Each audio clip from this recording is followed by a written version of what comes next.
If you've been keeping an eye on the fitness industry over the last few years, then you might have noticed some interesting changes in attitude. Whereas fitness was once all about exercise machines, supplements, and low fat diets, today we're starting to go back to our roots. Basically, we've found that these high tech methods of losing weight, improving health, and getting fitter just don't work as well as they should. And really, this comes down to one simple truth: we can't do better than nature. Today, health bloggers and thought leaders in the industry are preaching from a different book. Now we're being told to get outside more, to get sunlight, to swim in the cold water, to eat a balanced natural diet, and to train using our bodies and our environments. And guess what? For the most part, it's working. 99% of our health problems exist as a direct result of our modern lifestyles. That means processed foods that don't contain any nutrition, it means sitting at desks for 8 hours every day, it means constant chronic stress, and it means trying to cure everything with pills. The solution isn't to add more unhealthy supplements or to create foods with no sustenance. The solution is to take a step backwards and to look to the environment in which we first evolved. Experts agree that diabetes likely didn't exist, or at least was incredibly rare, only a few hundred years ago. Obesity is higher than it's ever been. We're living longer, but our quality of life is taking a hit. It seems we lost something important along the way. Time to go back to basics and get our health back. The previous statements are going to make an awful lot of sense to some people, while others might need a bit more convincing. Is the answer really as simple as not eating cake? Can it really make that much difference whether you get your nutrition from an apple or from a multivitamin? The answer is a resounding yes, and it will affect more areas of your life than you can probably predict. And the reason for this comes down to evolutionary biology.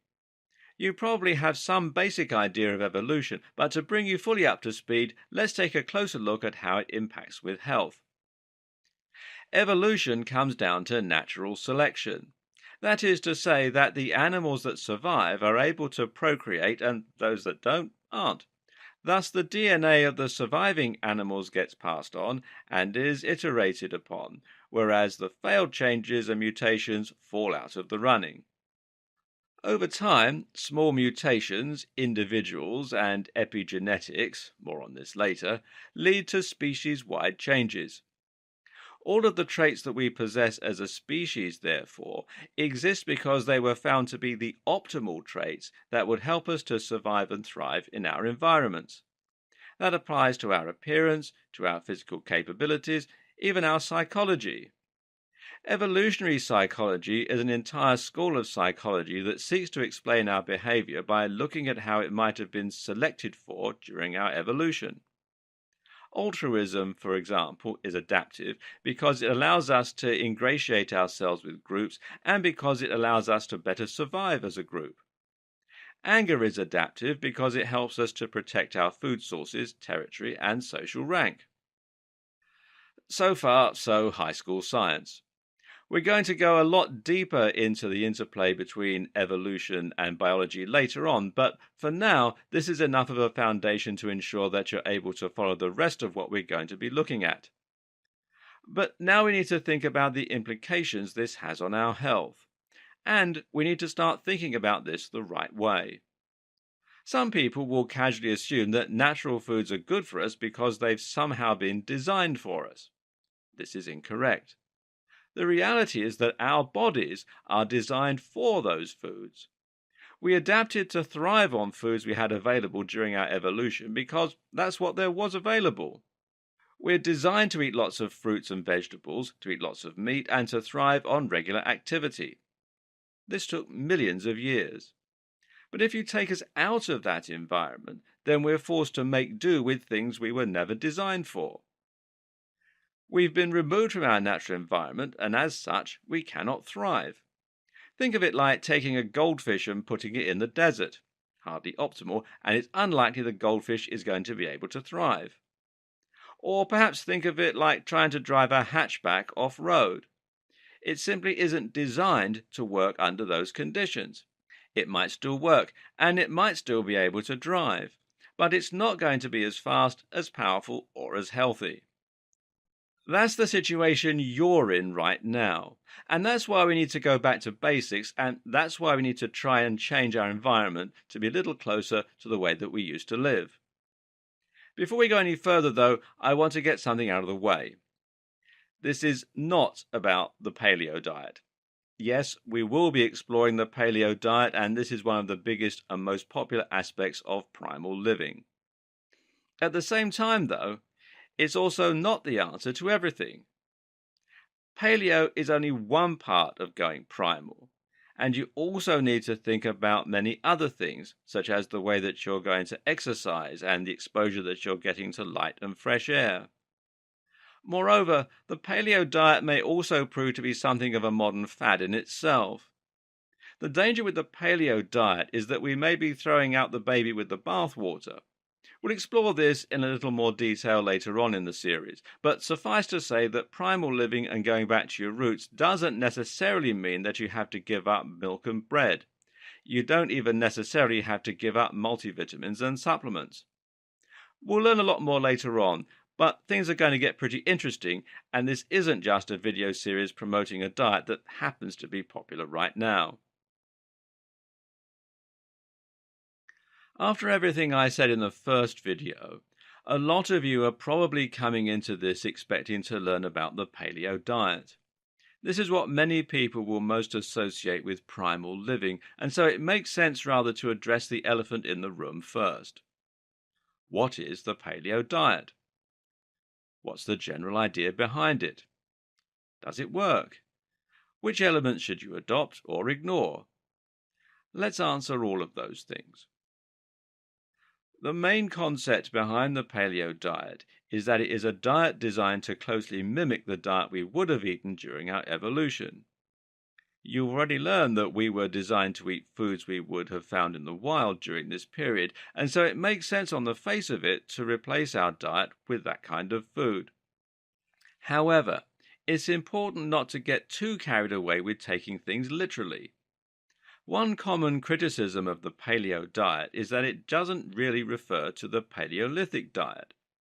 The complaint is rather missing the point. Paleo is just a cool name.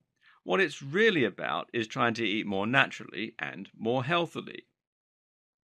So, if you're not getting too caught up with the specifics, you can simply apply this one very general rule to eat a paleo-like diet. If a caveman couldn't eat it, neither can you.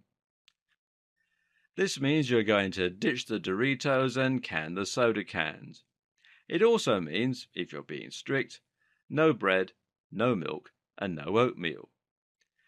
Now, this is where common sense needs to come in, but for now we're looking at applying a strict paleo diet. Paleos eat meats, fish, nuts, greens, vegetables, seeds, fruits, and anything else they could forage or hunt. And they completely leave out the pasta, cereal, and burgers. The good news, though, is that you don't actually have to hunt or forage for any of this food, though that's an option. And actually, you shouldn't have too much problem finding these foods at all. Why? Because paleo is super popular right now. That means you can find all kinds of organic, natural, whole food stores, and any of them will provide you with all the nutritious snacks you could possibly need. So, what might a typical paleo diet look like? Well, here's a typical meal plan. For breakfast, you could have a scrambled egg and freshly squeezed orange juice. For lunch, you could have tuna salad with leaves. Dinner could be liver with sweet potato fries, fried in coconut oil, and vegetables. Dessert would be a honey nut bar. Okay, so hopefully you're starting to get the picture. The next question is whether it works, whether you should adopt it, and how it can be adapted into a healthy and practical lifestyle. Let's start by looking at the good. And really, there is a lot of good here. Because what's so crucial is that you're getting a nutrient-dense diet. And I mean really nutrient-dense. Every time you eat fruit, vegetables, nuts, protein, or anything else, you're getting a plethora of amino acids, vitamins, minerals, and more. And as we've already discussed, the body was designed to thrive on these elements. In fact, this is what the body is actually made out of. We'll see later on that vitamins, minerals, amino acids, and more can help you to increase muscle mass, fat loss, sleep, energy, even your IQ. That's because your muscles, your brain, your metabolism, all of it is controlled and regulated by the foods we would get in our diet naturally. You're going to see more of this in the next videos, but for now, rest assured, this is good stuff. Think of it like power-ups in a computer game. In the wild, you have explored different levels and found these power-ups to +1 your health, +1 your strength, or +1 your IQ. Those who are really serious about eating a fully paleo diet will often tend to consume a large amount of organ meat. The logic here is that in the wild, this is once again what we would have eaten the most of. Think about it. If you were a primitive caveman and you've just killed an antelope, you'd eat the whole thing. You wouldn't leave the heart, the kidneys, or the liver because they didn't look as appealing. And actually, this is where the densest nutrition is to be found. Eating brain provides us with tons of things like fatty acids, vitamins and minerals and amino acids. And it's amazing for our brains. Why? Because animal brains are made of largely the same stuff that ours are. And as organs are much more complex and important than foot, this is where the really good stuff goes. Now compare this with what most of us are eating in our so-called modern diet. Nothing but processed foods, sugars, and other empty calories. When you drink cola, you consume just as many calories, which will be stored as fat, but you don't get anything useful that the body can use for different functions. The same goes for cakes, for burgers, for overly processed chicken nuggets, for French fries, for syrups, for pancakes, and especially goes for low-fat diet food. Low-fat diet foods actually remove the nutritious elements and are the equivalent of eating cardboard. So if this is what you're living off of, then that means that your body isn't getting what it needs to thrive. Soon you'll see your skin looking less healthy, you'll feel tired and stressed, your hair might get thinner, and you'll be forced to deal with brain fog. You can keep yourself alive on nothing but chips, energy bars, and soda drinks because they provide calories and a very small amount of nutrition to use as building blocks. But it's like running a car on the wrong type of fuel, and your body is eventually going to start to struggle. Eating a paleo diet is a massive step in the right direction then. Eat a paleo-like diet and you'll be consuming far fewer empty calories and you'll be getting tons of nutrition that will help your body function better in every regard. And it even goes further than this. To understand just how powerful nutrition is, consider that eating organ meat will help you get things like coenzyme Q10 and creatine. These are expensive supplements that are consumed by athletes at the highest level. They help us think sharper, burn more calories, run for longer, and you can get them entirely naturally from your diet. Likewise, many of the nutrients you can get from a paleo diet are things that you can buy as nootropics. Now, these are the smart drugs that are being consumed by the top CEOs and investors to give them a cognitive edge. But you can get all of this from your food. And it makes sense. Remember, we were designed to eat this food.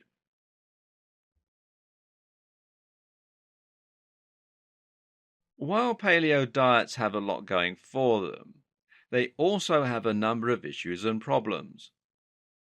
The main problems refer simply to the fact that the paleo diet is too reactionary. Basically, paleo takes a great principle and then follows it through to its extreme conclusion. This is the problem with a lot of diets, and it can often lead to us eating impractical or even unhealthy diets in some cases. Because, at the end of the day, we are not cavemen. As much as you might wish otherwise, we do not live in caves, and our environments and lifestyles are not the same as they were back then.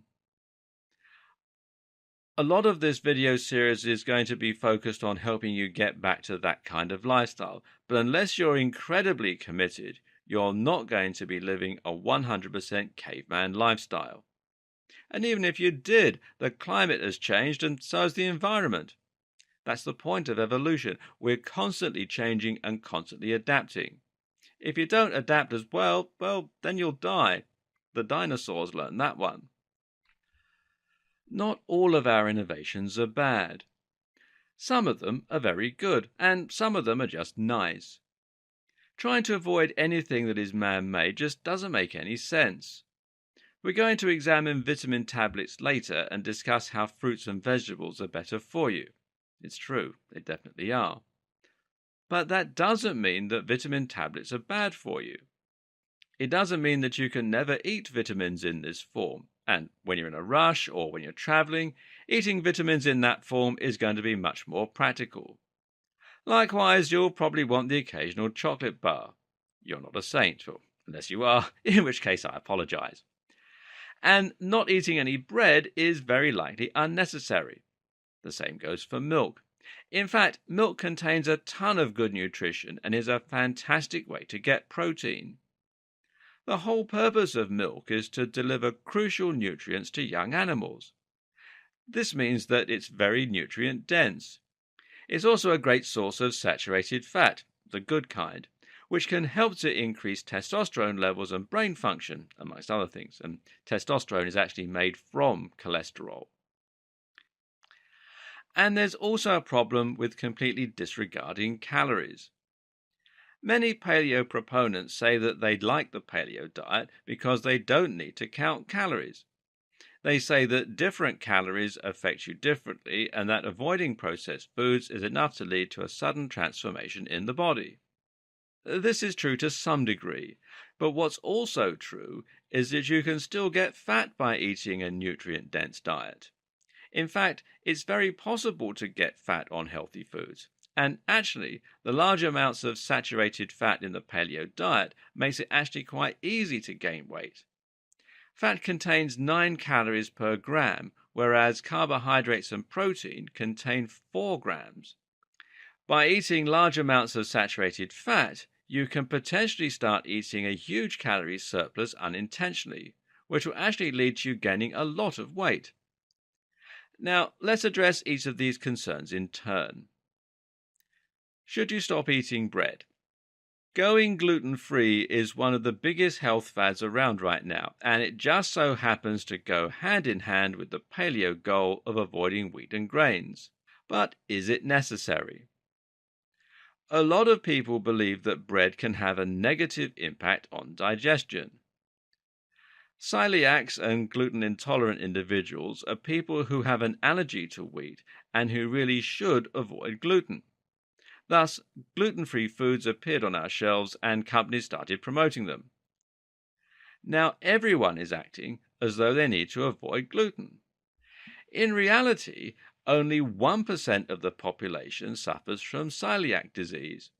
In these individuals, gluten can cause the villi to atrophy. Villi are tiny fingers that live inside the intestines and which grab onto food as it goes past to absorb nutrients. Those with celiac disease can't eat gluten as it causes the villi to shrink away and stop working, which in turn prevents them from properly digesting and absorbing their foods. The result is that they can't benefit from the nutrition in their foods and they become malnourished. Symptoms include headaches, cramps, diarrhea, tiredness, and more. Gluten sensitivity, meanwhile, causes similar symptoms but to a lesser degree. And what's more, it's believed that gluten sensitivity isn't actually caused by gluten, but rather by something else entirely called FODMAPs. The problem is that celiac disease and gluten sensitivity often go undiagnosed for a long time. Because the main symptoms are depression, tiredness, headaches, etc., it's often mistaken for chronic fatigue syndrome, stress, or even irritable bowel. Eventually, doctors suggest that patients try avoiding bread and they start to feel the best they've ever felt. Now, lots of us find that we feel tired, groggy, and stressed a lot of the time. This leads to a kind of hope that we might in fact have a gluten sensitivity. If that's the case, then we should be able to avoid bread and feel better than ever. Then we avoid bread and we convince ourselves that that's the case. But you don't have a gluten sensitivity in all likelihood, and there's no evidence that bread can negatively impact on the average individual. Another concern is something called wheat belly. This is a concept that was popularized by a writer called William Davies with his book, also called Wheat Belly. In that book, he claimed that genetically modified proteins in bread, called gliadin, could act as an appetite stimulant through opioid channels. Davis claimed that gliadin was responsible for us eating up to 440 additional calories a day, suspiciously precise.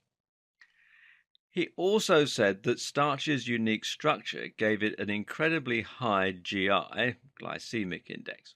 This would cause bread to release its calories into the body much more quickly, resulting in a sugar high and subsequent lipogenesis, the creation of fat cells, and lethargy. In other words, he describes bread as being the simplest of simple carbs and reacting in the body a little bit like pure sugar. But here's the good news. All of this is wrong. The starch in bread is exactly the same as in anything else. Starch only comes in two forms from plant tissues: amylose and amylopectin. And bread actually has a lower GI than potatoes or rice. The stuff about gliadin is also nonsense. Gliadin only acts like an opiate in extremely high doses, higher than any human would ever eat. And research suggests that the human intestine may not absorb gliadorphin anyway. And importantly, bread is very convenient for making sandwiches and very nutritious. This is an excellent source of fiber that can improve your blood pressure and circulation, and it also contains a lot of minerals thanks to the added seeds. Eat whole grain bread, not the same thing as whole wheat, and you'll get the germ, the endosperm, and bran from the bread. This is very healthy. Sure, bread is still a relatively high GI carb, and if you eat too much of it, then you can gain weight quite easily. But there's no need to completely cut sandwiches out of your diet. It's far too complicated and far too hard to stick to, and there are no benefits. This is the perfect example of the flaw in a lot of paleo thinking. Just because bread wasn't around for cavemen doesn't mean that we can't eat it. It's healthy, it's convenient, and it's tasty. So that's the scoop on bread, and that's why you don't need to go to that extreme with your primal living. How about milk? Just like bread, milk is currently coming under a lot of flack from people who believe it's another modern food that's causing us more harm than good. The argument goes that milk makes you feel bad and that 60% of adults can't digest milk properly. This number is even lower for Asians and African Americans, where the percentage is said to be 5% and 25% respectively. Circumstantial evidence for milk being bad for us comes from the fact that no animal other than humans continues to consume milk post-childhood. In fact, other animals stop being able to digest milk at this age. It's thought that this lack of digestion leads to milk not being digested. The lactose sugars then get stored in the colon where they ferment and they produce cramps, bloating, and nausea. Oh dear, we should probably stop drinking milk then, right? Nope. Because what we've just described is lactose intolerance. Yes, a percentage of people are lactose intolerant, just as a percentage of people are celiacs. If you really have a lactose intolerance, then yes, milk will give you diarrhea and you'll learn that pretty early on. That's because at the age of 2 to 5, your body will stop producing lactase, which is the enzyme that we use to break down lactose. But the rest of us won't stop producing that enzyme. 60% of adults can't digest milk. right? Well, sounds like a lot. But then if you recognize this includes 95% of Asians and 75% of African Americans, then you realize that most Caucasians can drink milk perfectly fine. The statistic that a lot of people don't seem to be promoting is that 90% of American adults can drink milk. If you're of Asian or African descent and you're watching this, then there's a higher chance you're lactose intolerant. However, it's also highly likely that you already know that because you get frequent diarrhea. Another concern regarding milk is that it may drain the bones of calcium. Despite containing a lot of calcium itself, it's thought that we can't digest much of that 300 milligrams per cup. Rather, milk acidifies the body pH and triggers a reaction. Calcium is then used to neutralize that pH and is expelled in urine. But here's the thing.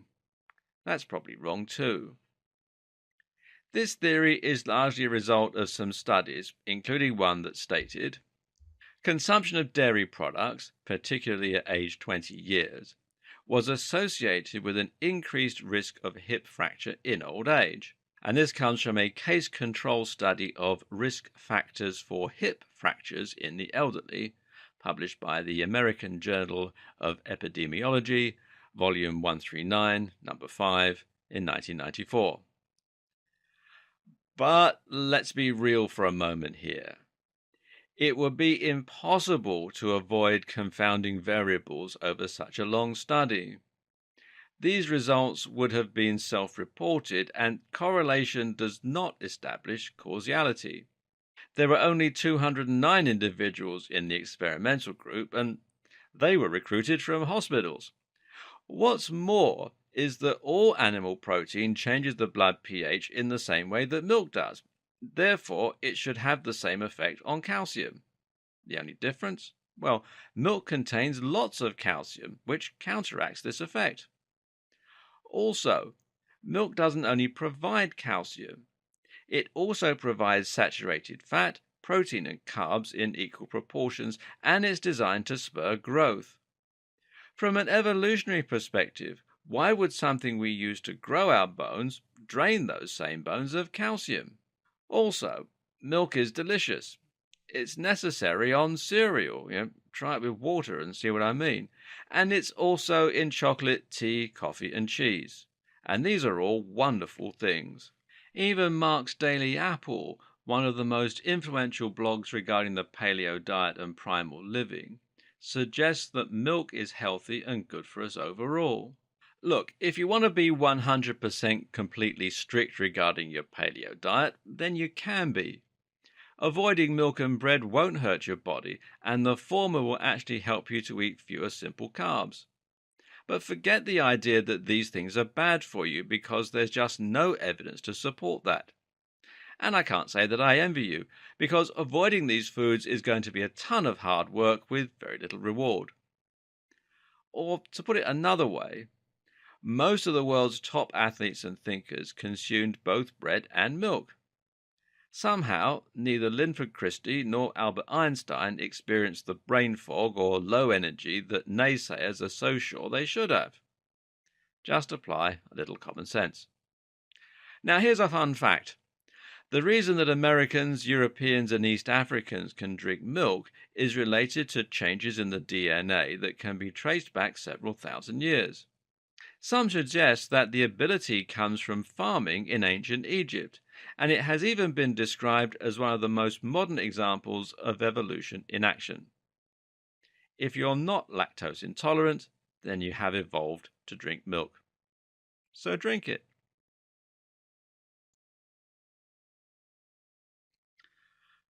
So the paleo diet isn't perfect, but it does have a lot of good pointers. Let's take a look at the good and reject the bad. First of all, the good. Eating more protein. Eating organ meat, sometimes known as offal. Avoiding processed foods, on the whole, although the occasional cheat won't hurt you. And eating a highly nutrient-dense diet. And the bad? Well, believing that you can completely forget about calories, potentially eating too much fat, related to the above point, impractically avoiding milk and bread for mistaken reasons. So, what you're going to do essentially is start thinking less in a subtractive sense and more in an additive sense. If your main aim is to feel healthier, more energetic, and stronger, then you should be seeking out nutrient dense foods. A pleasant side effect of this is that you'll be better sated. Cravings are our body's way of telling us that we're missing something, which is why pregnant women so often get them. You're adding more fruits, more vegetables, and more meats to your diet. Especially start trying berries and more exotic fruits. Remember, we didn't evolve in the countries we live in now. And look for nutrient gold mines, some marine plants, for instance, or organ meats. Smoothies, while high in sugar, are fantastic sources of vitamins and minerals, and a lot of the most energetic and productive people I know swear by smoothies. If you're worried about the sugar, then aim for vegetable smoothies instead. Eggs are also fantastic. They're one of the only complete amino acid sources, meaning that they contain all of the types of protein that the human body needs. They're also high in choline, which is used to make the neurotransmitter acetylcholine. Acetylcholine is used in the brain to allow communication between neurons. Anyone who has ever experimented with so-called smart drugs will know that they're often recommended to replenish their brains with choline to avoid headaches, and eggs are the best place to get this. But nootropics can also cause damage by causing neurotransmitter imbalances. Why not just go straight for the real thing? At the same time, you can also start avoiding things that are obviously just processed food with no nutrients. Avoid empty calories like chocolate bars, soda drinks, ready meals, and meats that have been so mushed up so many times that they're unrecognizable. Don't worry about avoiding bread and milk. You can consume less of them if you like, but don't be so strict as to make this diet difficult to stick to. Some people like the paleo diet because it's simple and only has one easy rule. If you're finding all this a bit complicated, then try this rule. You can only eat foods that you could hunt, forage, or farm. That one extra line is going to bring us into the modern age and help make your diet lots more convenient. While we're doing all this, you should find that you naturally start to eat healthier, and this begins to reduce your snacking behavior. You'll also naturally be getting fewer carbohydrates, while we're still eating bread. Things like cake, fries, and chips are out of the equation. And that means you'll be consuming less sugar too. And that in turn means you're going to burn more calories, and this will be helped by a number of different nutrients, such as L-carnitine, found in eggs and other things, that causes the body to become more efficient at burning fat. Now we're thriving on all the things that the body is designed to thrive on, but we're augmenting that with some healthy modern foods like bread and milk. But it's still worth keeping an eye on calories if your goal is weight loss. Don't consume huge amounts of fat if you're trying to lose weight, because you'll be packing a ton of calories into your diet. I'm not a fan of counting calories though, and I doubt that you are either. A safe way to do this then is to try and eat a relatively consistent breakfast and lunch. This should be easy enough to do, and it means that you can have a very rough estimate of how many calories you'll have consumed by the time you get home in the evening. All you need to do now is ensure that this is significantly under your calorie goal so that you can enjoy a nice big dinner, using only healthy, natural, or farmed foods, and know that it's unlikely to push you over the threshold. I burn 2,200 calories in an average day. Thus, I have designed my lunch and breakfast to add up to around 800 calories. That means I can eat a massive dinner, and as long as it's not over 1,400 calories in total, I'll be losing weight. This is a simple, easy, and very healthy way to eat and live. Know that you should find that eating even a quasi-paleo diet means that you're automatically consuming more protein and more saturated fat and less carbohydrates. If that's not the case, then try to tend towards it. If you're interested in building more muscle, then try to aim for 1 gram of protein per 1 pound of body weight. This is the advice followed by bodybuilders and athletes, and it will help you to much more easily divide up your calorie quota. Otherwise, aim to eat a fair amount of protein and divide the diet roughly evenly between the three main food groups.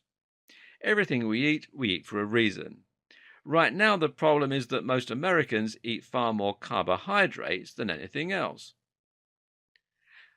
This then brings us to one more question.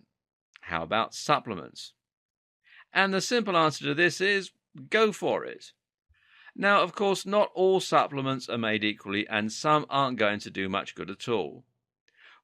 What's more is that getting your nutrition from your diet will always be superior. We function better when we get vitamins and minerals this way because our body is designed to absorb them when they're presented in specific combinations. Some vitamins and minerals cancel each other out. Some are water soluble, some are fat soluble. Some take a while to enter the bloodstream, while others enter it immediately. If you eat fruit, you'll get a balanced mixture of nutrients that guarantees they'll be absorbed efficiently. If you just take a multivitamin, then you may not get everything that's included on the label. But then again, you'll still absorb some of it, and it's still better than nothing. So if you can get your nutrients from your diet, then that's great, but if you need a little extra help, then supplements can't hurt. Likewise, protein shakes are a very convenient and healthy way to get more protein in our diet. These are simply made from whey, which is extracted from milk. Creatine is very hard to get from the diet, but it has a ton of advantages for athletes and gym rats. Again, don't throw out the baby with the bathwater. Processed foods are bad, but that doesn't mean that everything man-made is bad. Like I said in video 1, this is not a paleo diet series. You probably guessed that already by the multiple criticisms I've leveled at the diet. But the other way you know this isn't a paleo diet video series is that I'm now going to leap into describing a ton of other aspects of primal living. We've largely sorted out our diet, but that's only one small part of the story. Next up, exercise. Here's the problem with modern exercise. We spend 24 hours a day, 3 days a week, and 23 hours the other 4 days doing absolutely nothing, or at least very little. We may walk a little, but the majority of our time is spent either sitting at a desk at work or sitting on a sofa watching TV. But then, for those few hours, we go absolutely crazy. After doing nothing all day, we suddenly throw ourselves into the gym and work like crazy for 40 to 60 minutes. Then we do nothing again. What's more is that the exercise we do is nothing like the body is used to. The exercise we do involves sitting down still and pushing against a handle, or it involves running on a treadmill. Even if we run in shoes on the pavement, this isn't what our body is designed for. Then we go back to sitting around all day. And we wonder why we have no energy and why it's so hard for us to get our energy levels up. And we wonder why we're still struggling to lose that weight and build muscle. But now take a look at your cat or your dog. Chances are that the story is quite different for them. They're either running around, eating, or sleeping. They very rarely will just sit at all. The same is even true in the wild. How often do you find a pigeon just sitting and watching the traffic? They're either flying around, looking for food, or sleeping. They exercise all the time, and then they lie down and recover. Now let's take a look at our evolutionary history again. How would we have lived in the wild? Well, we certainly wouldn't have spent all day looking at computers. In fact, we probably wouldn't even have sat. We didn't have chairs, and if we look at primitive man, we'll find that they would squat rather than sit. During the days, we would have been either hunting or gathering. That would mean tracking animals long distances for hours on end. We'd have carved stone tools, we'd have wrestled with animals, and we'd have gotten into fights with other humans. And then we'd have slept. So, in other words, we were almost always active or we were sleeping. Before that, we would have climbed trees. It's only 3 million years ago that we were still climbing, and primitive man would likely have climbed many craggy rocks, and so on. We adapt to the lifestyle we have. If you spend all your time sitting down doing very little, then you'll become efficient at doing that. That means you'll find doing other, more interesting things difficult, and you'll be low on energy all the time, which means you'll never be likely to break out of the rat race. Now consider how incredible you could be. A mountain goat is able to run across cliff faces with incredible agility and will never fall. Why? Because it's been doing that its whole life and it has adapted that way. Its muscle memory is finely tuned and honed. You could be so much more than you are right now. Instead of being a fat office worker, it's time to start becoming a highly toned warrior. So the bottom line is this. Our current workout programs are not enough. You can't make up for a lifetime of sitting by working out for an hour every other day. We need to start training more throughout the day and becoming more active.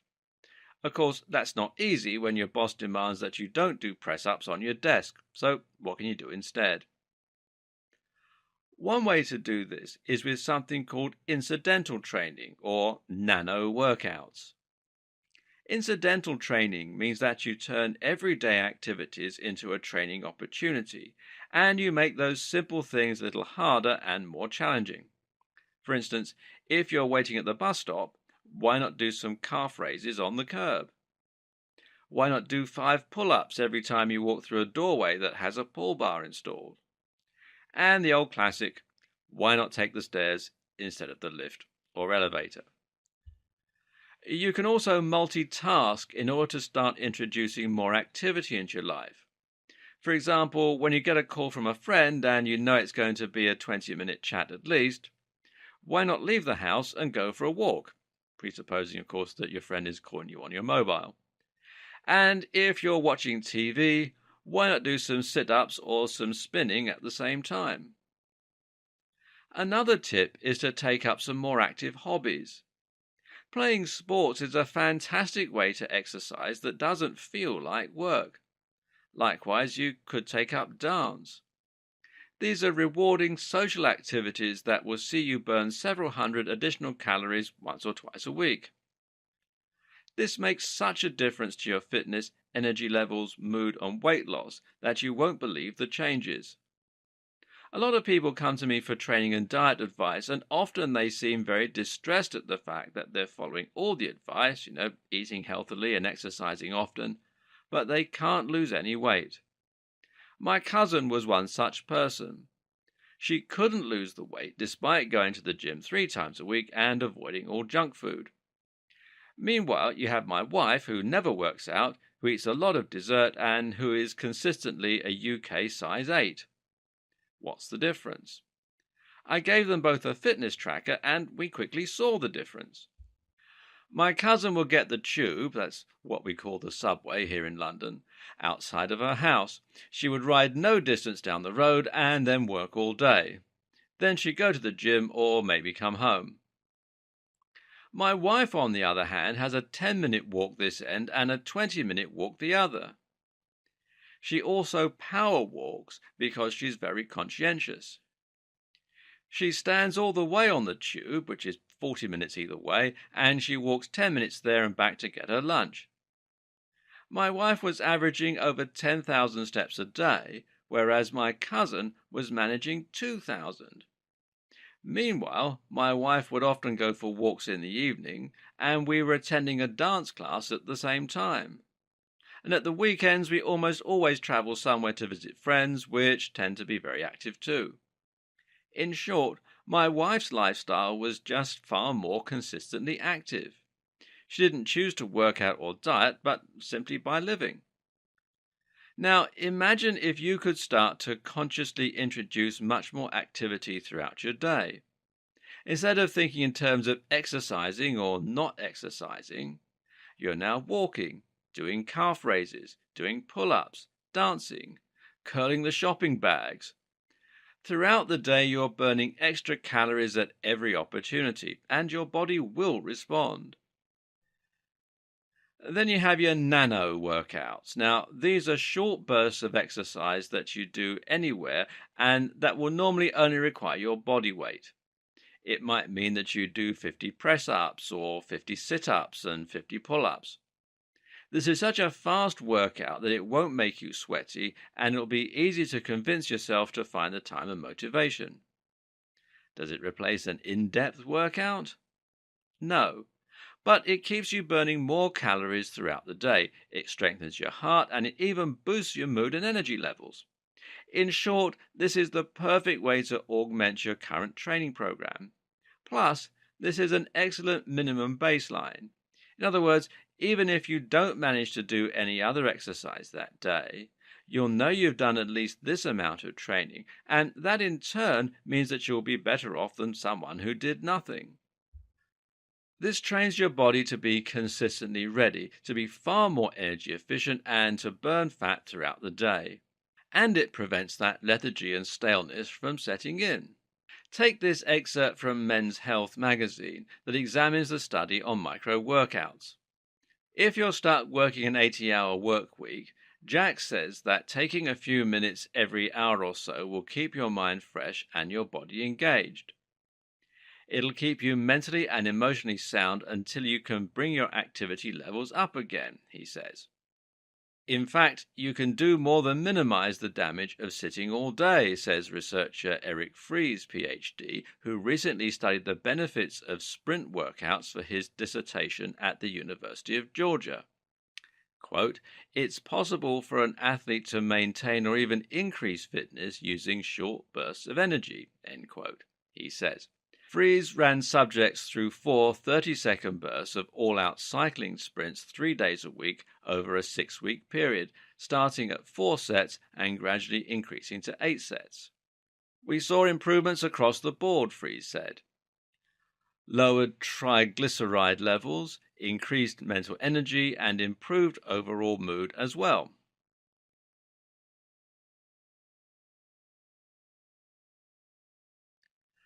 Following on from the last video, the other problem is with the way we're working out.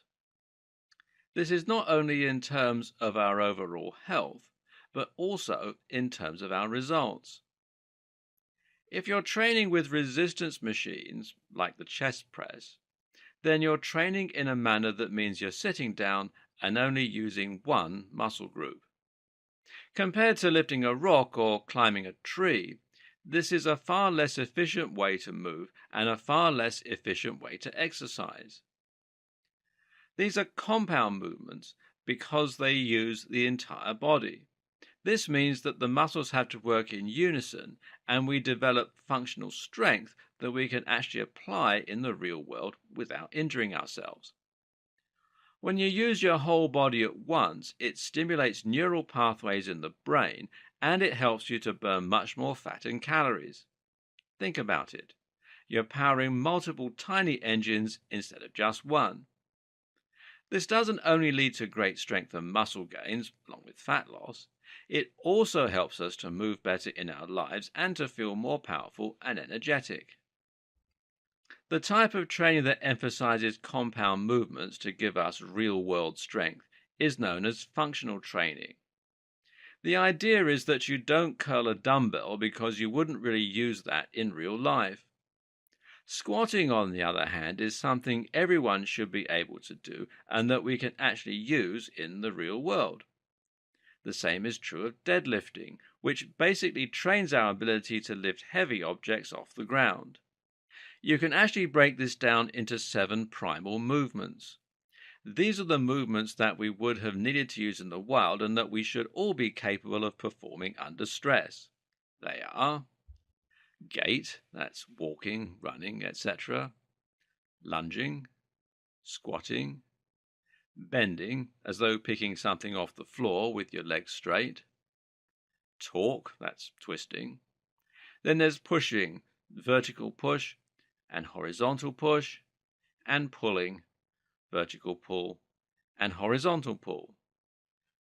What does this look like as a workout? Well, it looks something like this. Gait would be walking, running, or dancing. Lunging would be lunge walking or lunges. Squatting would be squats, kettlebell swings, front squat. Torque or rotational chain would be wood chopper and various oblique exercises and things like boxing. Bending would be straight leg deadlift, touching your toes, good mornings, leg raises, and so on. Pushing vertically would be press or handstand press-ups, and horizontally would be bench press, chest press, or press-ups. Pulling vertically would be pull-ups, chin-ups, lat pull-down. Horizontal would be rows and inverted press-ups. Now you're not just randomly building up different muscles with no thought of the bigger picture. In fact, you're not focusing on the muscle at all, but rather on the movement and on the ability that you want to gain. This is the difference between being slow, tired, and achy with big muscles or being a powerful, lean, coiled spring ready to strike. And again, this is all the more reason to start supplementing your training with activities and hobbies like martial arts, yoga, dance, and sports. These will help you to actually use your body as it was intended to be used. You'll feel lighter, faster, and fueled with energy. I do have some issues with the whole functional strength movement, though.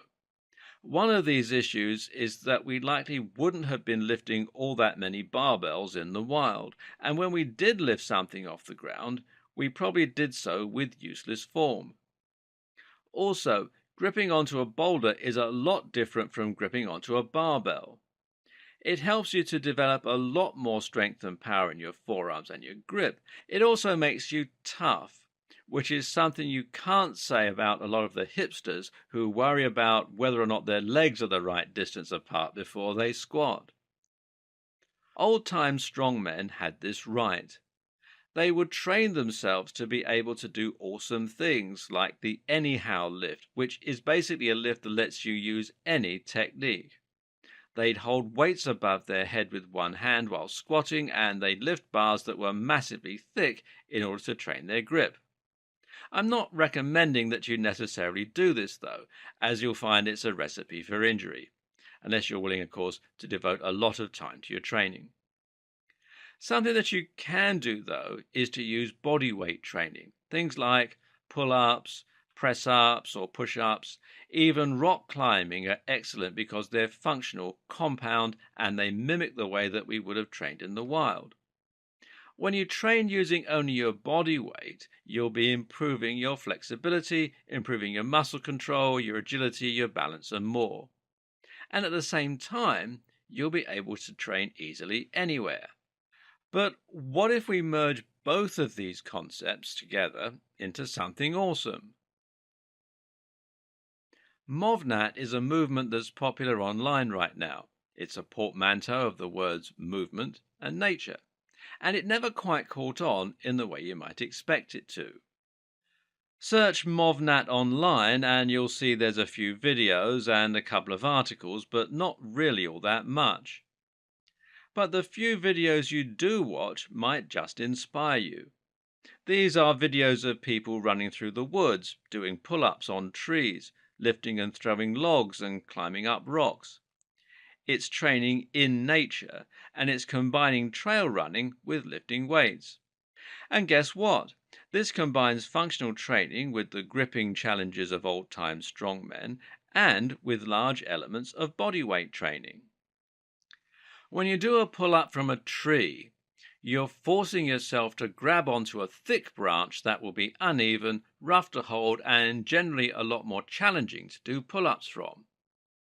Every branch is different, and so every set of pull-ups will train different muscles and challenge you in different ways. This is just the most natural, challenging, and tough workout going, and, as we'll see, There are a ton of other benefits of turning your nearest woodland into your gym as well. How much of this type of training can you realistically do? Well, that's debatable. But on top of your usual gym workouts, your incidental training and your nano workouts, just see if you can't get a few MovNat sessions in as well. We talked a bit about MovNat in the last video, and the great thing about MovNat workouts is that they combine running with working out. And that running is through uneven ground, which makes it trail running. And if you remember our description of how the primitive cavemen used to live, you'll recall that they spent a lot of their time tracking their prey. In fact, it's thought that our ability to keep running for long distances was our primary advantage over other animals in the wild. We weren't as fast as leopards or as strong as apes, but we could follow a gazelle until it tired out and then eat it. And this was also where our brains came in so handy. We're built to run long distances, and running through the woods is a great way to do this that won't impact badly on your knees, etc. It's also 100% better than running on a treadmill. Why? Not only because you get fresh air and sun, more on that in a moment, and not only because you'll be constantly adapting to the changes in the terrain, thereby training your muscles more, but also because running on a treadmill means you don't have to push forward with your feet. The floor moves underneath you, which means that you only have to touch the ground while remaining in place. This makes running on a treadmill significantly easier and significantly less beneficial in terms of calories burned. Another topic that is a favorite among the primal living crowd is the idea of barefoot running. Once again, the theory is simple. We never evolved to run wearing shoes, and as such, we shouldn't wear them when we run now. This is the central premise of books like Born to Run, and as it happens, a lot of experts are now agreeing with the idea. Basically, when you wear a shoe, it means your heel is padded, and that means you'll likely land on the ground heel first, and in turn, this prevents your leg from cushioning the impact. Remove your shoe, and you'll be forced to land on the ball of your foot. Why? Because it allows you to bend the knee and foot more, thereby absorbing the shock. This running form is known as chi running or pose running, and it's the same method used by the Tarahumara tribe, a group of indigenous humans that are known for being able to run hundreds of miles at a time. At the same time, running without shoes means your toes are free to move around and to adapt to the terrain. When you step on a rock, your whole foot doesn't twist, but rather your toes splay around it. This also uses more muscle and strengthens and toughens your feet too. The only problem? Well, you've been wearing shoes your whole life. Take them off now and you'll stab your foot open on a sharp stone and you'll damage your knees. One option is to use a barefoot shoe like the Vibram 5 Fingers, which fits the foot like a glove. Better yet, though, is to make an even more gentle transition to help avoid injury. First, head to a sports store and speak to an assistant about getting a minimal shoe. This will be less padded and allow your foot to move more freely, but it'll be something closer to the kind of footwear that you're used to wearing. Watch some MovNat videos and feel inspired. They're swimming through rivers, jumping through dirt, climbing trees, and lifting logs.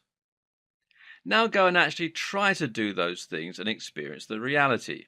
Grazed backs, bleeding feet, freezing cold water, mud, rain, salty water, you know.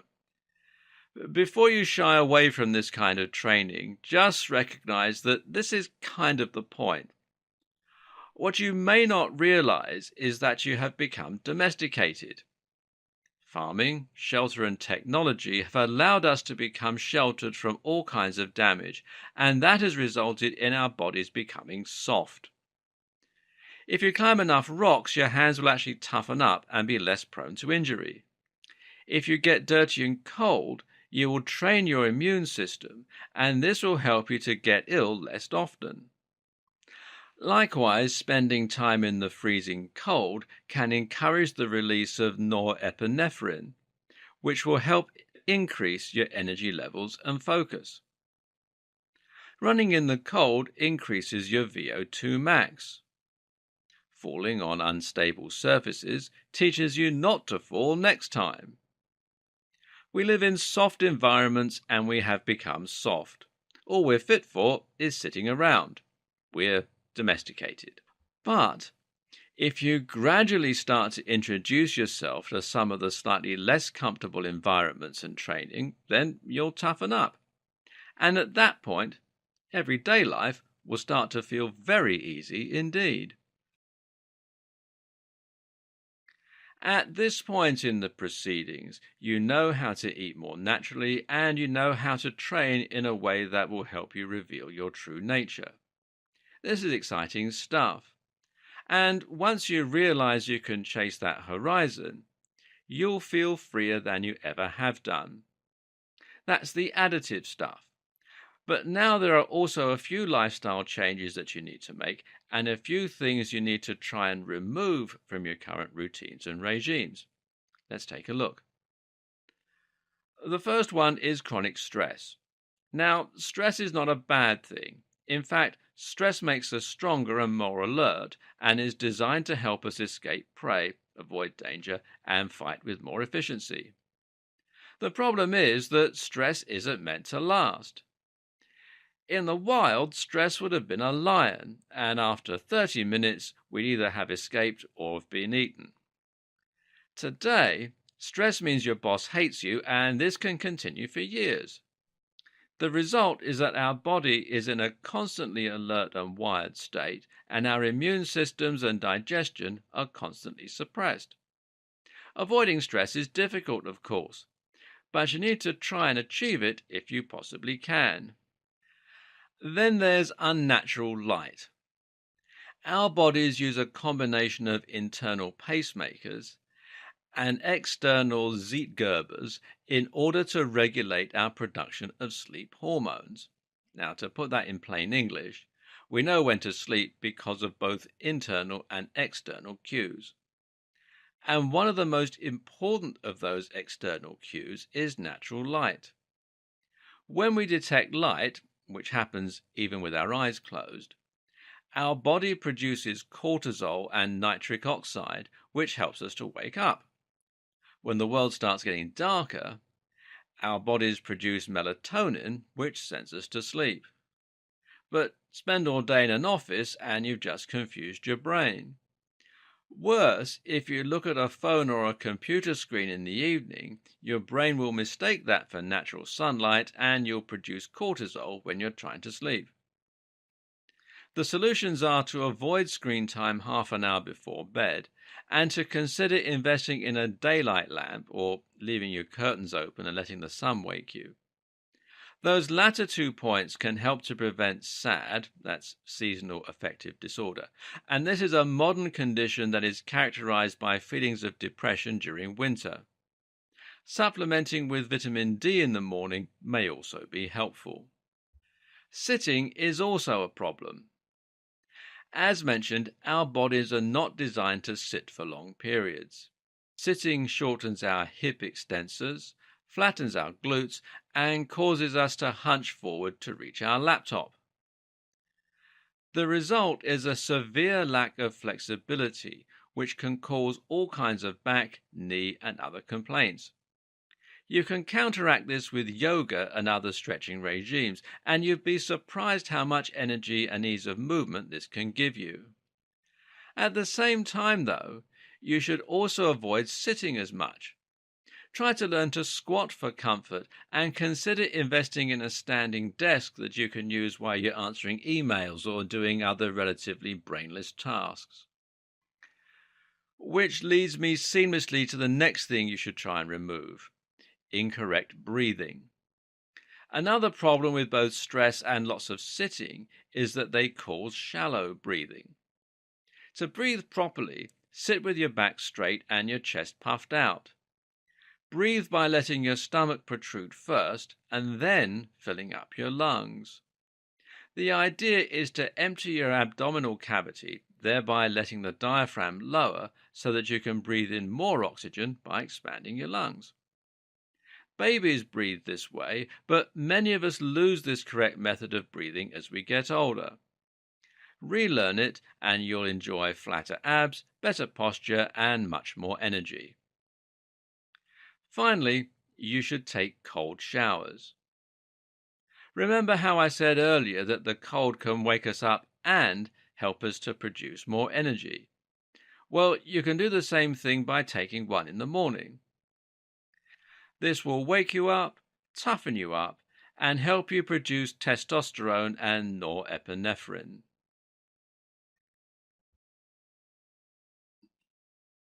So there you have it. That's how to start living in a more primal manner. You'll be burning more fat, building more strength, and toughening your body. You'll be getting more nutrition and avoiding empty calories and hunger pangs. You'll be exploring your true nature and tapping into your real potential. And at the same time, you'll feel closer to nature and enjoy all the benefits that brings. And there's more to this too.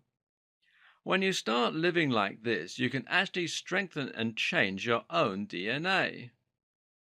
This is due to something called epigenetics, which refers to the way that our genes express themselves.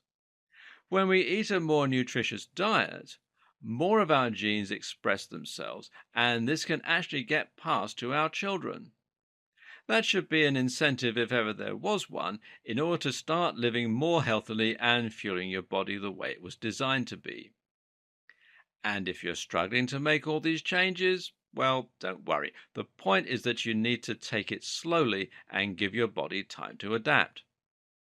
Consider the idea of Kaizen, that small, easy changes can add up to big, profound differences. Start by adding a smoothie to your diet. Maybe getting a little extra fresh air on your commute to work, or perhaps doing a micro workout each morning with your body weight. And as you make these very minor changes, you'll find that you start having more energy, more drive, and better health. And this will make it easier to make all of the other changes that will bring you closer to a natural, primal lifestyle. The human body is always changing one way or another. If you're sitting still, then it's getting weaker. But if you start working and living and eating healthily, then that means it can change for the better and you can return it to its optimal state, the state it was designed to be in. Your true nature.